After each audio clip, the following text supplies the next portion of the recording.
বেঁচে থাকার তাড়নায় চিকিৎসা নিতে সিলেটের ওসমানী মেডিকেল কলেজ হাসপাতালে গিয়ে এসব মানুষ রহস্যজনকভাবে মৃত্যুর সঙ্গেই আলিঙ্গন করতে বাধ্য হয়ে টের পেলেন তাদের আশ্রয়স্থল হাসপাতালেই হয়ে আছে মৃত্যুপুরী।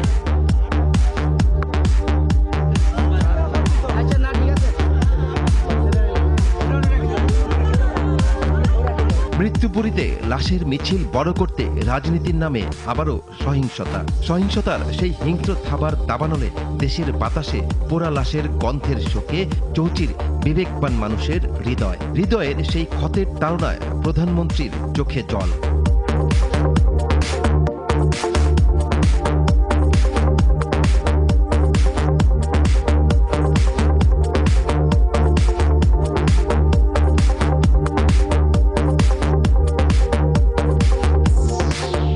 জল শুকিয়ে ছলছল চোখে অপরাজনীতির বিরুদ্ধে দেশের ব্যবসায়ী সমাজের ব্যবসা ফেলে রাজপথে প্রতিবাদী অবস্থান। এবং পেট্রোল বোমা নিক্ষেপ করা হচ্ছে, এতে শুধু প্রাণহানির ঘটনাই ঘটছে না, সবার উপরে দেশ বাঁচাও। প্রতিবাদী অবস্থান করে সাংবাদিকরা জানান দিলেন, সাগররুনি হত্যাকাণ্ডের ৩ বছর পেরিয়ে গেলেও আইন শৃঙ্খলা রক্ষাকারী বাহিনী উদ্ঘাটন করতে পারেনি রহস্য।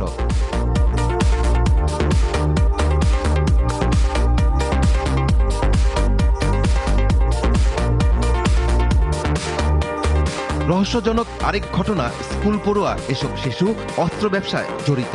এমন অভিযোগে নারায়ণগঞ্জের ফতুল্লা এবং রাজধানীর বাড্ডা থেকে তাদেরকে গ্রেফতার করে পুলিশ আয়োজন করে সংবাদ সম্মেলন।